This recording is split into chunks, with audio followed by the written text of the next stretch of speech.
നമസ്കാരം, എല്ലാവർക്കും സ്മാർട്ട് ശ്രീ അക്കാദമിയുടെ മറ്റൊരു ക്ലാസ്സിലേക്ക് സ്വാഗതം. എൻ്റെ പേര് റഫീഖ് എന്നാണ്. നമ്മൾ ഇന്ന് പഠിച്ചുകൊണ്ടിരിക്കുന്ന വിഷയം എന്ന് പറയുന്നത് ചരിത്രമാണ്. ചരിത്രത്തിൽ തന്നെ 20-ാം നൂറ്റാണ്ടിലെ ചരിത്രം ആണ് നമ്മൾ പഠിച്ചു തുടങ്ങിയത്.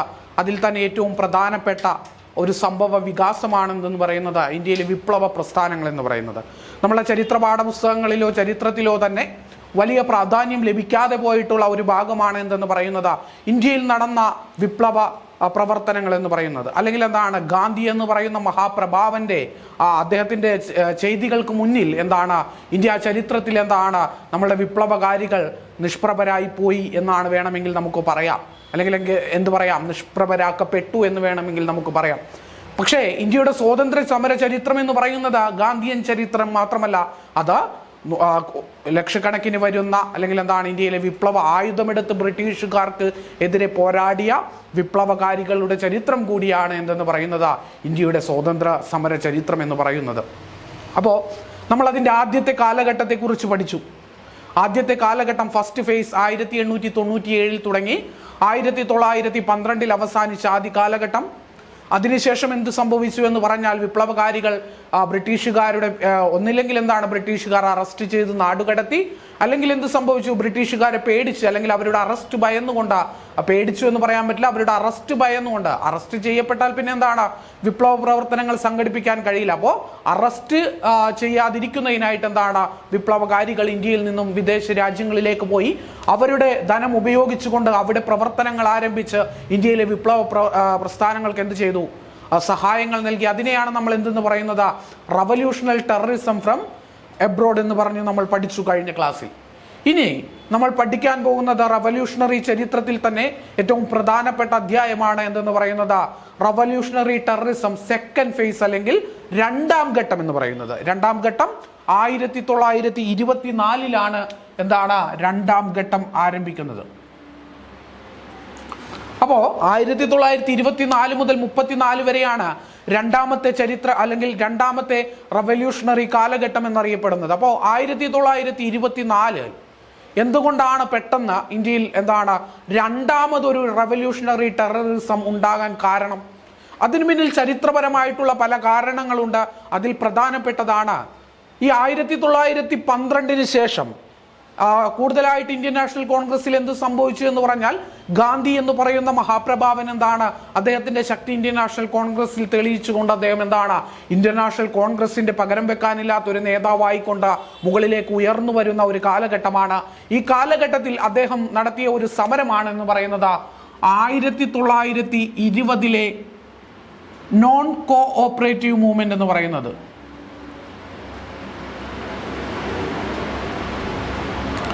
അല്ലെങ്കിൽ മലയാളത്തിൽ നമ്മൾ നിസ്സഹരണ സമരം എന്ന് പറയും. അപ്പോൾ 1920 മഹാത്മാഗാന്ധി നോൺ കോഓപ്പറേറ്റീവ് മൂവ്മെന്റ് പ്രഖ്യാപിച്ചു. ഈ നോൺ കോഓപ്പറേറ്റീവ് മൂവ്മെന്റിന്റെ പ്രത്യേകത എന്ന് പറയുന്നത് ഇന്ത്യൻ നാഷണൽ കോൺഗ്രസിന്റെ നേതൃത്വത്തിൽ ഇന്ത്യയിൽ ആകമാനമായിട്ട് സംഘടിപ്പിക്കപ്പെട്ട ആദ്യത്തെ സമരമാണ് എന്തെന്ന് പറയുന്നത് നിസ്സഹരണ പ്രസ്ഥാനം എന്ന് പറയുന്നത്. അപ്പോൾ ഈ നിസ്സഹരണ പ്രസ്ഥാനം ആരംഭിച്ചു. ഇന്ത്യയിലെ യുവാക്കൾ ഉൾപ്പെടെ എല്ലാവരും എന്ത് ചെയ്തു, വളരെ ആർജവത്തോടുകൂടി ഈ സമരം ഈ രീതിയിൽ മുന്നോട്ട് പോവുകയാണെങ്കിൽ ബ്രിട്ടീഷുകാർ ഏത് നിമിഷവും മുട്ടുമടക്കുമെന്ന് വിശ്വസിച്ചുകൊണ്ട് ഇന്ത്യയിലെ ചെറുപ്പക്കാർ എന്ത് ചെയ്തു, ഈ നോൺ കോഓപ്പറേറ്റീവ് മൂവ്മെന്റിന്റെ ഭാഗമായിട്ട് മുന്നോട്ട് വന്നു. ഇന്ത്യയിൽ എല്ലാ സംസ്ഥാനങ്ങളിലും എന്ത് സംഭവിച്ചു, ഈ പറയുന്ന നോൺ കോഓപ്പറേറ്റീവ് മൂവ്മെന്റിന്റെ ഭാഗമായിട്ട് സമരങ്ങൾ നടന്നു. ഈ സമരങ്ങൾ അതിശക്തമായിട്ട് മുന്നോട്ട് പോയിക്കൊണ്ടിരിക്കുകയാണ്. 1922 അപ്രതീക്ഷിതമായിട്ട് മഹാത്മാഗാന്ധി എന്ത് ചെയ്യുന്നു, നോൺ കോഓപ്പറേറ്റീവ് മൂവ്മെന്റ് അഥവാ നിസ്സഹരണ പ്രസ്ഥാനങ്ങൾ നിർത്തിവെച്ചതായിട്ട് പ്രഖ്യാപിക്കുന്നു. 1922 എന്ത് ചെയ്തു, നോൺ കോഓപ്പറേറ്റീവ് മൂവ്മെന്റ് അല്ലെങ്കിൽ നിസ്സഹരണ പ്രസ്ഥാന സമരം എന്ത് ചെയ്തു, അവസാനിപ്പിച്ചു. എന്തുകൊണ്ടാണ് മഹാത്മാഗാന്ധി അത് അവസാനിപ്പിച്ചത്? 1922 ഉത്തർപ്രദേശിലെ ചൗരി ചൗര എന്ന് പറയുന്ന ഒരു ഗ്രാമത്തിൽ വെച്ച് ബ്രിട്ടീഷുകാർക്കെതിരെ സമരം നടത്തിയിരുന്ന ജനക്കൂട്ടം അക്രമാസക്തരാവുകയും അവർ അവിടെയുള്ള പോലീസ് സ്റ്റേഷൻ ആക്രമിക്കുകയും അതിനെ തീവെക്കുകയും ചെയ്തു. അതിൽ 22ഓളം വരുന്ന പോലീസുകാർ എന്ത് ചെയ്തു, വെന്തു മരിച്ചു. അപ്പോ ഇതിൽ മനം നൊന്ത ഗാന്ധി എന്ത് ചെയ്തു, അദ്ദേഹം നിസ്സഹരണ പ്രസ്ഥാനം നിർത്തിവെച്ചു. അപ്പോ ഈ 22 പേരുടെ മരണത്തിൽ മനം നൊന്തുകൊണ്ട് ഗാന്ധി എന്താണ് നിസ്സഹരണ പ്രസ്ഥാനം നിർത്തിവെക്കുകയാണ്. ഒരു മുന്നറിയിപ്പുകൾ യാതൊന്നുമില്ലാതെ പെട്ടെന്ന് എന്ത് ചെയ്തു? നിസ്സഹരണ പ്രസ്ഥാനം എന്ന് പറയുന്നത് അവസാനിപ്പിച്ചു. ഗാന്ധിജി അതിന് പറഞ്ഞ കാരണം എന്ന് പറയുന്നത് അഹിംസയിൽ ഉൾക്കൊണ്ടുകൊണ്ട് എന്താണ് ഒരു സമരം നയിക്കുവാനായിട്ട് ഇന്ത്യയിലെ ജനത പ്രാപ്തരായിട്ടില്ല എന്ന് പറഞ്ഞുകൊണ്ടാണ് മഹാത്മാഗാന്ധി ആ സമരം നിർത്തിവെക്കുന്നത്. സ്വാഭാവികമായും ഈ സമരത്തിന്റെ നിർത്തിവെക്കലും മാത്രമല്ല അതേ കാലയളവിൽ തന്നെ എന്താണ് സ്വരാജ് പാർട്ടി പോലെയുള്ള ഇന്ത്യൻ നാഷണൽ കോൺഗ്രസിൽ നിന്ന് പുറത്തേക്ക് പോയിക്കൊണ്ട് 26കളിലേക്ക് എന്താണ് സ്വരാജ് പാർട്ടി ഉണ്ടാകുന്നു.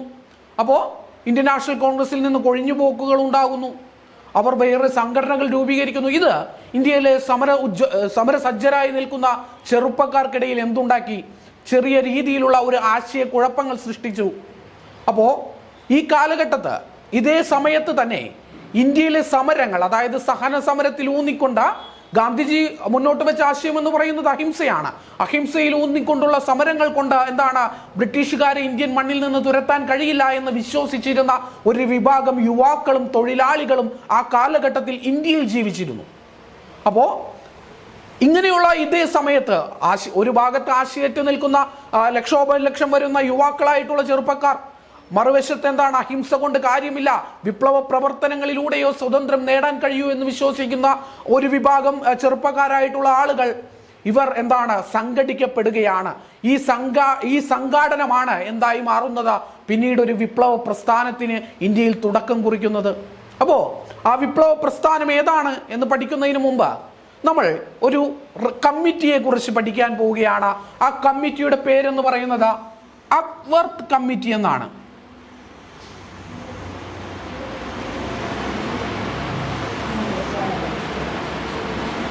Acworth committee.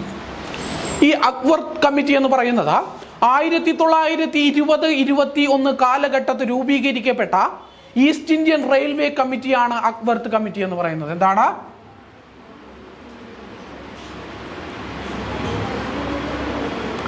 ഈസ്റ്റ്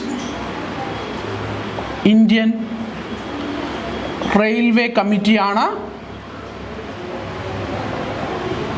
എന്തെന്ന് പറയുന്നത് അക്വർത്ത് കമ്മിറ്റി എന്നറിയപ്പെടുന്നത്. വില്യം അക്വർത്ത് എന്ന് പറയുന്ന ഒരു ബ്രിട്ടീഷുകാരന്റെ ചെയർമാൻഷിപ്പിൽ ഉണ്ടായ കമ്മിറ്റിയാണ് എന്തെന്ന് പറയുന്നത് ഈസ്റ്റ് ഇന്ത്യ റെയിൽവേ കമ്മിറ്റി എന്ന് പറയുന്നത്. അപ്പോൾ ഈസ്റ്റ് ഇന്ത്യ റെയിൽവേ കമ്മിറ്റി എന്ന് പറയുന്ന ഈ കമ്മിറ്റി 1921 രൂപീകൃതമായി. ഈ കമ്മിറ്റിയുടെ 2 പ്രധാനപ്പെട്ട ശുപാർശകൾ എന്ന് പറയുന്നത്, ഒന്ന്, ഇന്ത്യൻ റെയിൽവേയെ എന്ത് ചെയ്യണം? ഏകീകരിക്കണം, ദേശസാൽക്കരിക്കണം. എന്താണ് ഒന്നാമത്തെ നിർദ്ദേശം അല്ലെങ്കിൽ ഒന്നാമത്തെ ശുപാർശ എന്ന് പറയുന്നത്? ഇന്ത്യൻ റെയിൽവേ എന്ത് ചെയ്യണം? ഏകീകരിക്കുകയും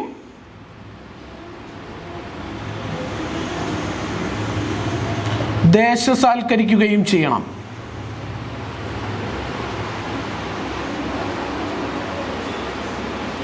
എന്താണ്? ഇന്ത്യൻ റെയിൽവേയെ ഏകീകരിക്കണം, ദേശസാൽക്കരിക്കണം. രണ്ടാമത് മുന്നോട്ട് വെച്ച നിർദ്ദേശം എന്ന് പറയുന്നത് അക്കാലഘട്ടം വരെ പൊതു ബഡ്ജറ്റ് അഥവാ ജനറൽ ബഡ്ജറ്റിന്റെ ഭാഗമായിരുന്നു എന്തെന്ന് പറയുന്നത് റെയിൽവേ ബഡ്ജറ്റ്. ഈ റെയിൽവേ ബഡ്ജറ്റ് എന്ത് ചെയ്യണം? പൊതു ബഡ്ജറ്റിൽ നിന്നും വേർപിരിക്കണം. അപ്പൊ എന്താണ് രണ്ടാമത്തെ ശുപാർശ? റെയിൽവേ ബഡ്ജറ്റിനെ ജനറൽ ബഡ്ജറ്റിൽ നിന്ന് വേർതിരിക്കണം. ഇങ്ങനെ 2 പ്രധാനപ്പെട്ട ശുപാർശകളാണ് 1920-21 കാലഘട്ടത്തിൽ രൂപീകൃതമായ ഈസ്റ്റ് ഇന്ത്യ റെയിൽവേ കമ്മിറ്റി അഥവാ അക്വർത്ത് കമ്മിറ്റിയുടെ ഭാഗമായിട്ട് മുന്നോട്ട് വെക്കപ്പെടുന്നത്. അപ്പോ ഈ പറയുന്ന അക്വർത്ത് കമ്മിറ്റിയുടെ നിർദ്ദേശപ്രകാരം 1924 എന്ത് സംഭവിച്ചു എന്ന് പറഞ്ഞാൽ, നമ്മൾ റെയിൽവേ ബഡ്ജറ്റിനെ ജനറൽ ബഡ്ജറ്റിൽ നിന്ന് എന്ത് ചെയ്തു? വേർപെടുത്തി. റെയിൽവേ ബഡ്ജറ്റിനെ ജനറൽ ബഡ്ജറ്റിൽ നിന്ന് നമ്മൾ 1924 വേർപെടുത്തി. അപ്പോൾ സെപ്പറേറ്റ് ആയിട്ട് എന്ത് ചെയ്തു? റെയിൽവേ ബഡ്ജറ്റ് അവതരിപ്പിക്കാൻ തുടങ്ങി.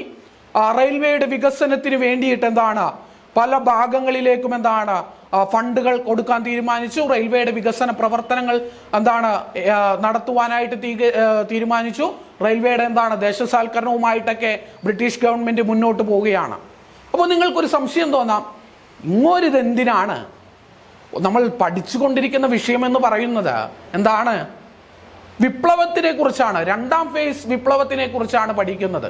ഈ സമയത്ത് എന്തിനാണ് ഇയാൾ റെയിൽവേയുമായി ബന്ധപ്പെട്ടിട്ടുള്ള ഒരു കാര്യം പറയുന്നത്? അതിന് പ്രസക്തി വരുന്നത് 1924 റെയിൽവേ ബഡ്ജറ്റ് നടപ്പിലാക്കി എന്ന് പറഞ്ഞു. അപ്പോ ഇതിനും ഈ വിപ്ലവ പ്രസ്ഥാനത്തിനും തമ്മിലുള്ള ബന്ധം എന്ന് പറയുന്നത് ഇന്ത്യയിൽ രണ്ടാമത്തെ ഫേസ് ഓഫ് വിപ്ലവ കാലഘട്ടം അല്ലെങ്കിൽ രണ്ടാം കാലഘട്ടം, വിപ്ലവത്തിന്റെ രണ്ടാം കാലഘട്ടത്തിൽ നടന്ന ഒരു പ്രധാനപ്പെട്ട സംഭവമാണ് 1925 നടന്ന കാർക്കോരി ട്രെയിൻ റോബറി എന്ന് പറയുന്നത്.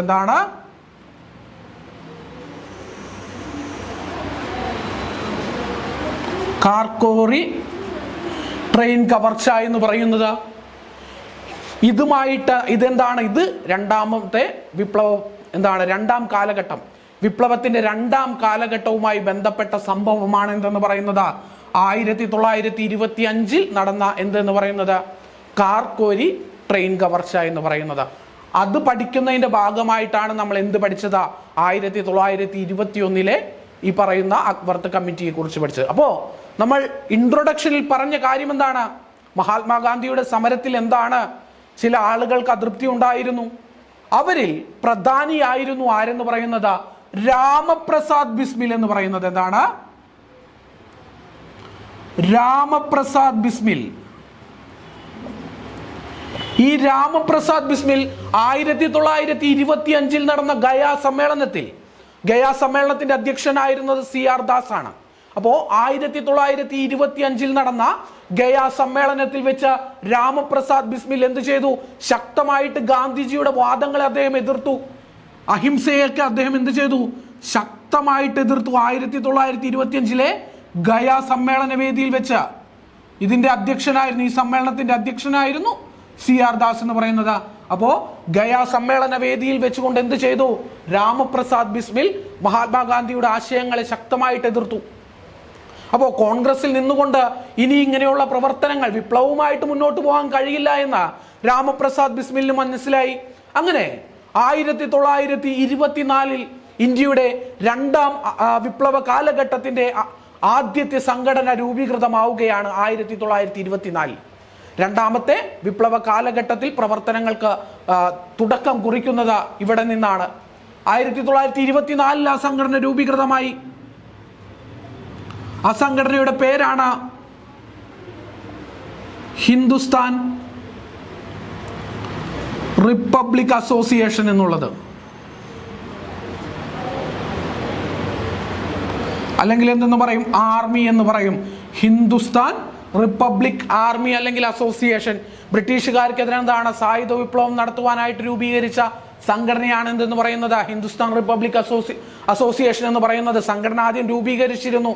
അതിനുശേഷവും ഈ പറയുന്ന രാമപ്രസാദ് ബിസ്മിൽ കോൺഗ്രസിൽ പ്രവർത്തിച്ചിരുന്നു. പിന്നീട് മനസ്സിലായി കോൺഗ്രസിൽ നിന്നുകൊണ്ട് യാതൊരു സഹായവും വിപ്ലവ പ്രവർത്തനങ്ങൾക്ക് ലഭിക്കില്ല.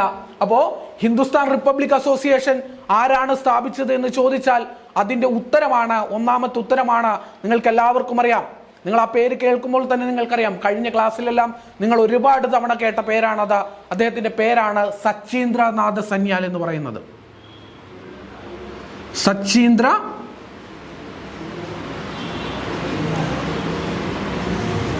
നാഥ് സന്യാല. പിന്നെന്താണ്? രാം പ്രസാദ് ബിസ്മിൽ,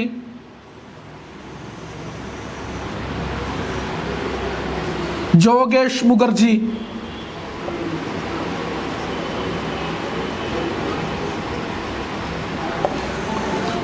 അഷ്ഫാഖുല്ല ഖാൻ,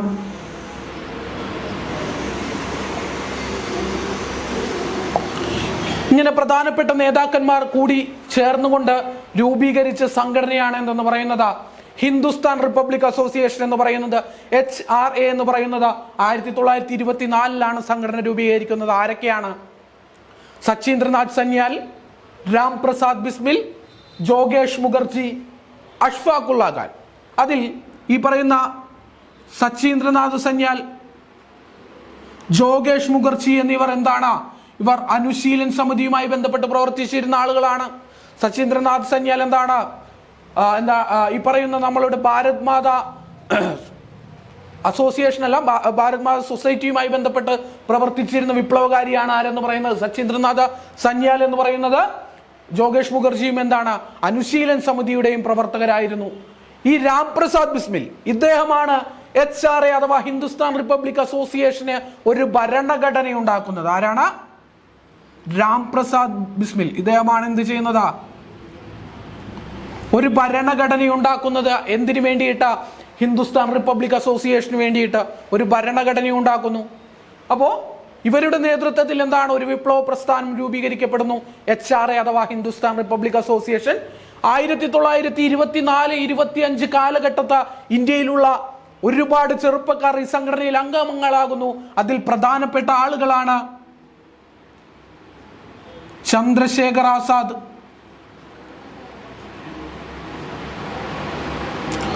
ഭഗത് സിംഗ്,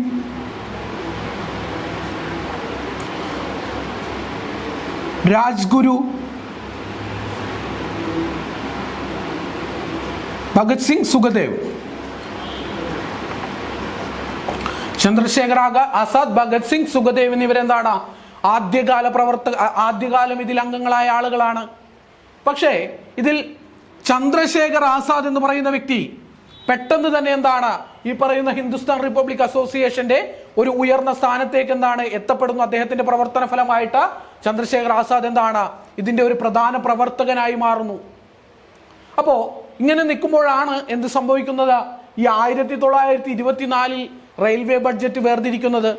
അപ്പോ കിഴക്കൻ പ്രദേശങ്ങളിലെ റെയിൽവേയുടെ വികസനത്തിന് വേണ്ടിയിട്ട് പണം കിഴക്കൻ റീജിയനിലേക്ക് എന്ത് ചെയ്യുന്നു, ഒരു ട്രെയിനിൽ അഴയ്ക്കുന്നു. ബ്രിട്ടീഷുകാർ എന്താണ്, ട്രെയിനിലാണ് കിഴക്കൻ മേഖലയിലുള്ള റെയിൽവേയുടെ വികസന പ്രവർത്തനങ്ങൾക്ക് വേണ്ടി പണം കൊണ്ടുപോകുന്നത് എന്നുള്ള ഒരു വിവരം ഹിന്ദുസ്ഥാൻ റിപ്പബ്ലിക് അസോസിയേഷനിലെ നേതാക്കന്മാർക്ക് ലഭിക്കുന്നു. അതനുസരിച്ചുകൊണ്ട് അവർ എന്ത് ചെയ്യുന്നു, ഒരു കൊള്ള പ്ലാൻ ചെയ്യുന്നു. അത് പ്രകാരം ഉത്തർപ്രദേശിലെ ലക്നൌവിന് സമീപമുള്ള ഈ കർക്കോരി എന്ന് പറയുന്ന റെയിൽവേ സ്റ്റേഷനിൽ എന്താണ്, ട്രെയിൻ നിർത്തും. എന്തിനു വേണ്ടിയിട്ട്? അതിൽ ഇന്ധനത്തിന് ആവശ്യമായിട്ടുള്ള കൽക്കരി നിറയ്ക്കുവാൻ, പിന്നെന്താണ് മറ്റു സാധന സാമഗ്രികളെല്ലാം ട്രെയിനിൽ നിറയ്ക്കുവാനായിട്ട് എന്താണ് കർക്കോരി റെയിൽവേ സ്റ്റേഷനിൽ എന്താണ് ട്രെയിൻ നിർത്തി.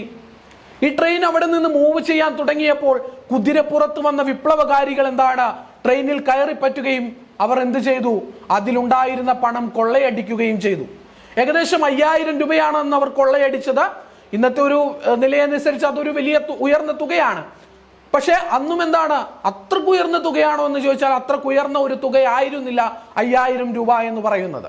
പക്ഷെ എന്താണ്, ആ കൊള്ള എന്ന് പറയുന്നത് ബ്രിട്ടീഷുകാരുടെ ധാർഷ്ട്യത്തിന് മുഖത്തേറ്റ ഒരു അടിയായിരുന്നു. അപ്പോ ബ്രിട്ടീഷുകാർ തീരുമാനിച്ചു, എന്താണ്, ഞങ്ങളുടെ പണം കൊള്ളയടിച്ച ഇവരെ എന്താണ് ഒരാളെയും തന്നെ വെറുതെ വിടുവാൻ ഞങ്ങൾ തീരുമാനിച്ചിട്ടില്ല.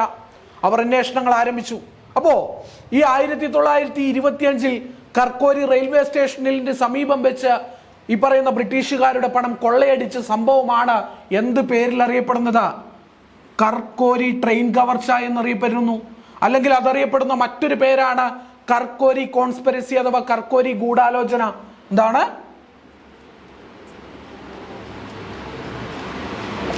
കർക്കോരി ഗൂഢാലോചന.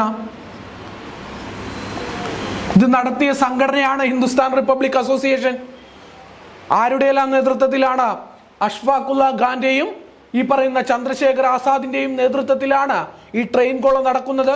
ട്രെയിൻ കൊള്ളയടിച്ചു. ഈ സംഭവമാണ് എന്തെന്ന പേരിൽ അറിയപ്പെടുന്നത്, കർക്കോരി ഗൂഢാലോചന എന്ന പേരിൽ അറിയപ്പെടുന്നത്. അപ്പോ ട്രെയിൻ കൊള്ളയടിച്ച പാട് ബ്രിട്ടീഷുകാർ എന്ത് ചെയ്തു, ഈ സംഘടനയെ ഒതുക്കാൻ തീരുമാനിച്ചു. അവർ അന്വേഷണം ആരംഭിച്ചു. ഏകദേശം എന്താണ് ഈ വിപ്ലവ പ്രവർത്തനങ്ങളുമായി ബന്ധപ്പെട്ടിട്ടുള്ള ഒരുപാട് പേരെ എന്ത് ചെയ്തു, അറസ്റ്റ് ചെയ്തു. അതിൽ 11 പേരെ ബ്രിട്ടീഷുകാർ എന്ത് ചെയ്തു, തൂക്കിക്കൊന്നു. 11 പേരെ എന്ത് ചെയ്തു ബ്രിട്ടീഷുകാർ കർക്കോരി ഗൂഢാലോചന കേസിൽ വിചാരണ ചെയ്ത് തൂക്കു ശിക്ഷക്ക് വിധിച്ചു. അതിൽ പ്രധാനിയായിരുന്നു ആര്, ഒന്നാമത്തെ ആൾ ഇദ്ദേഹമാണ് രാമപ്രസാദ് ബിസ്മിൽ.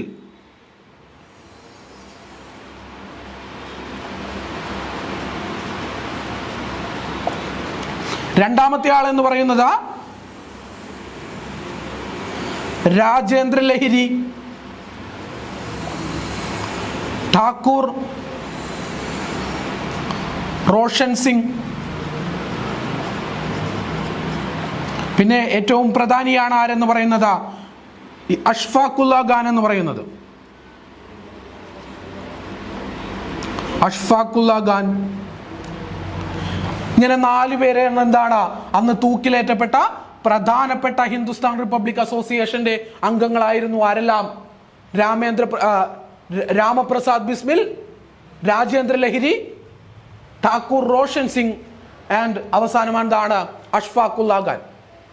ഇതിൽ അഷ്ഫാഖുല്ല എന്ന് പറയുന്ന വ്യക്തിയുടെ പ്രത്യേകത എന്താണെന്ന് വെച്ചാൽ ഇന്ത്യൻ സ്വാതന്ത്ര്യ സമര ചരിത്രത്തിൽ ആദ്യമായി ഇന്ത്യൻ സ്വാതന്ത്ര്യ സമര ചരിത്രത്തിൽ ആദ്യമായി വിപ്ലവ പ്രവർത്തനങ്ങളിൽ ഏർപ്പെട്ടതിന്റെ പേരിൽ വധശിക്ഷയ്ക്ക് വിധേയനാക്കപ്പെട്ട ആദ്യത്തെ മുസൽമാനാണ് അഷ്ഫാഖുല്ല ഖാൻ എന്ന് പറയുന്നത്. അദ്ദേഹത്തിന്റെ പ്രത്യേകത? വിപ്ലവ പ്രവർത്തനങ്ങളിൽ ഏർപ്പെട്ടതിന്റെ പേരിൽ ഇന്ത്യയിൽ വധശിക്ഷയ്ക്ക് വിധേയനാക്കപ്പെട്ട ആദ്യത്തെ മുസൽമാനാണ് അഷ്ഫാഖുല്ല ഖാൻ എന്ന് പറയുന്നത്. അപ്പോ ഈ പറയുന്ന കർക്കോരി ട്രെയിൻ കവർച്ചയുമായി ബന്ധപ്പെട്ട് ഉണ്ടായിരുന്ന എല്ലാ ആളുകളെയും എന്ത് ചെയ്തു? അറസ്റ്റ് ചെയ്തു. 11 പേരെ എന്ത് ചെയ്തു? തൂക്കിക്കൊന്നു. അതിൽ ഇത്രയും പ്രധാനപ്പെട്ട നേതാക്കന്മാരുണ്ടായിരുന്നു. അപ്പോ ഈ പറയുന്ന സംഘടനയുടെ പ്രധാനപ്പെട്ട സ്ഥാപക നേതാവാണ് ആര്? സച്ചീന്ദ്രനാഥ സന്യാൽ. ഇദ്ദേഹത്തെ എന്ത് ചെയ്തു? ബ്രിട്ടീഷുകാർ ഇദ്ദേഹത്തെ അറസ്റ്റ് ചെയ്തു. സച്ചീന്ദ്രനാഥ സന്യാലിനെ അറസ്റ്റ് ചെയ്തിട്ട് അദ്ദേഹത്തെ നാട് കടത്തി. എവിടേക്ക്? പോർട്ട് ബ്ലെയറിലേക്ക്. അവിടെയാണ് എന്തുള്ളത്? സെല്ലുലാർ ജയിലുള്ളത്. ആൻഡമാനിലെ പോർട്ട് ബ്ലെയറിലാണ് എന്തുള്ളത്? സെല്ലുലാർ ജയിലുള്ളത്. ആ സെല്ലുലാർ ജയിലിലേക്ക് സച്ചീന്ദ്രനാഥ സന്യാലിനെ അറസ്റ്റ് ചെയ്തുകൊണ്ട് എന്ത് ചെയ്തു? നാട് കടത്തി. ഈ സച്ചീന്ദ്രനാഥ സന്യാലിന്റെ ഒരു പ്രധാനപ്പെട്ട കൃതിയാണ് ബണ്ടി ജീവൻ എന്നറിയപ്പെടുന്നത്. ബണ്ടി ജീവൻ എന്നറിയപ്പെടുന്നത്. ബണ്ടി ജീവൻ എന്ന് പറയുന്നത് വിപ്ലവ പ്രവർത്തനങ്ങളിൽ ഏർപ്പെടുന്ന വ്യക്തികൾക്ക് അവരൊരു റെഫറൻസ് ബുക്ക് പോലെ ഉപയോഗിക്കുന്ന ഗ്രന്ഥമാണ് എന്തെന്ന് പറയുന്നത് ബണ്ടി ജീവൻ എന്ന് പറയുന്നത്. ഈ ബണ്ടി ജീവൻ എഴുതിയ വ്യക്തിയാണ് ആരെന്ന് പറയുന്നത്? സച്ചീന്ദ്രനാഥ സന്യാൽ എന്ന് പറയുന്നത്. അദ്ദേഹത്തെ എന്ത് ചെയ്തു? കർക്കോരി ഗൂഢാലോചനയിൽ അദ്ദേഹത്തെ എന്ത് ചെയ്തു? അറസ്റ്റ് ചെയ്ത് പോർട്ട് ബ്ലെയർ, അതായത് ആൻഡമാനിലുള്ള കലാപാനി എന്നറിയപ്പെടുന്ന സെല്ലുലാർ ജയിലിലേക്ക് എന്ത് ചെയ്തു? അദ്ദേഹത്തെ നാടുകടത്തി.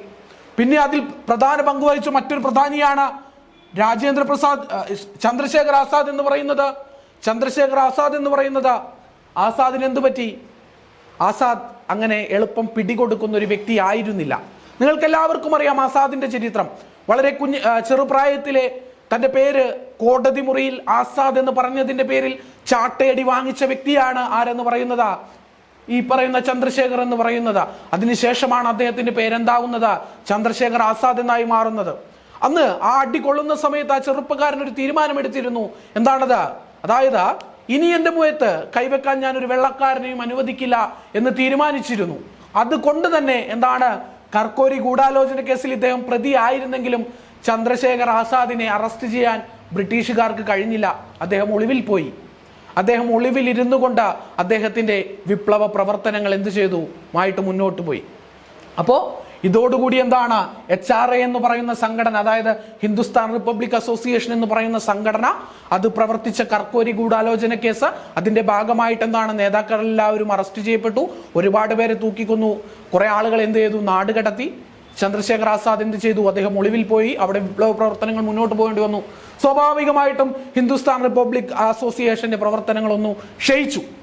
അതോടുകൂടി ബ്രിട്ടീഷുകാർ കരുതി നമ്മൾക്ക് കുഴപ്പമൊന്നുമില്ല, പ്രശ്നങ്ങളൊക്കെ ഇവിടെ ഇതോടുകൂടി അവസാനിച്ചു. എന്നാൽ ഒളിവിലിരുന്ന ചന്ദ്രശേഖർ ആസാദ് എന്ന് പറയുന്ന ആ ചെറുപ്പക്കാരനെ അവർ വേണ്ട രീതിയിൽ അദ്ദേഹത്തിന്റെ പവർ എന്താണെന്ന് അവർ മനസ്സിലാക്കിയിരുന്നില്ല. അദ്ദേഹം അവിടെ ഇരുന്നു കൊണ്ട് ആ കാലഘട്ടത്തിൽ, അതായത് ഈ പറയുന്ന കാർക്കോരി ട്രെയിൻ കവർച്ച നടക്കുമ്പോൾ ഈ പറയുന്ന HRAയിലുള്ള അംഗങ്ങൾ തന്നെയാണ് ഭഗത് സിംഗും സുഖദേവും എല്ലാം. അവരൊക്കെ രണ്ടാം നിരയിൽ പ്രവർത്തിക്കുന്ന ആളുകളായിരുന്നു എന്നേ ഉള്ളൂ. ചന്ദ്രശേഖർ അവിടെ ഇരുന്നു കൊണ്ട് എന്ത് ചെയ്തു? ഈ പറയുന്ന ഭഗത് സിംഗ്, സുഖദേവ് എന്ന് പറയുന്ന ചെറുപ്പക്കാരെയെല്ലാം എന്താണ് ഈ സംഘടനയുടെ തലപ്പത്തേക്ക് ഉയർത്തി കൊണ്ടുവന്നുകൊണ്ട് അദ്ദേഹം എന്താണ് വിപ്ലവ പ്രവർത്തനങ്ങൾക്ക് ഒളിവിലിരുന്നു കൊണ്ട് എന്താണ് അദ്ദേഹം നേതൃത്വം നൽകി.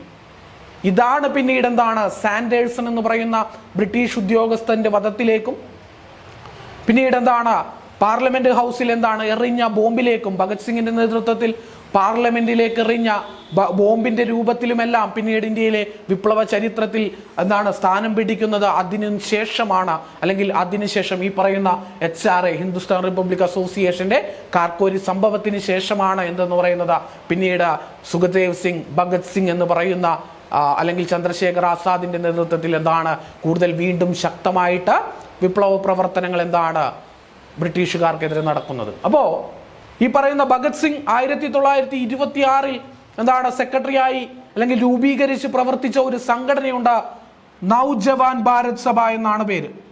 1926 സംഘടന രൂപീകരിക്കുന്നത്. നവജവാൻ ഭാരത് സഭ എന്നാണ് അതിന്റെ പേര്. ആരാണ്? ഭഗത് സിംഗ് ആണ് അതിന് നേതൃത്വം നൽകിയിരുന്നത്. ഈ സംഘടനയുടെ ലക്ഷ്യം എന്ന് പറയുന്നത് എന്തായിരുന്നു? ലൈബ്രറി പ്രവർത്തനങ്ങൾ പോലെയുള്ള പ്രവർത്തനങ്ങളിലൂടെ ചെറുപ്പക്കാരെന്ത് ചെയ്യുക? എഡ്യൂക്കേറ്റഡ് ആക്കുക, മാത്രമല്ല എന്ത് ചെയ്യുക? അവരെ വിപ്ലവ പ്രവർത്തനങ്ങളുടെ ഭാഗമാക്കുക എന്ന് പറഞ്ഞുകൊണ്ട് നവജവാൻ ഭാരത് സഭ എന്ന് പറയുന്ന സംഘടന രൂപീകരിച്ചത് ആരാണ്? ഭഗത് സിംഗ് ആണ്. അപ്പൊ എന്താണ് നമ്മളിപ്പോ പഠിച്ചുകൊണ്ടിരിക്കുന്നത്? രണ്ടാമത്തെ കാലഘട്ടമാണ്. അതായത് വിപ്ലവ പ്രവർത്തനങ്ങളുടെ ഇന്ത്യയിലെ രണ്ടാമത്തെ കാലഘട്ടം.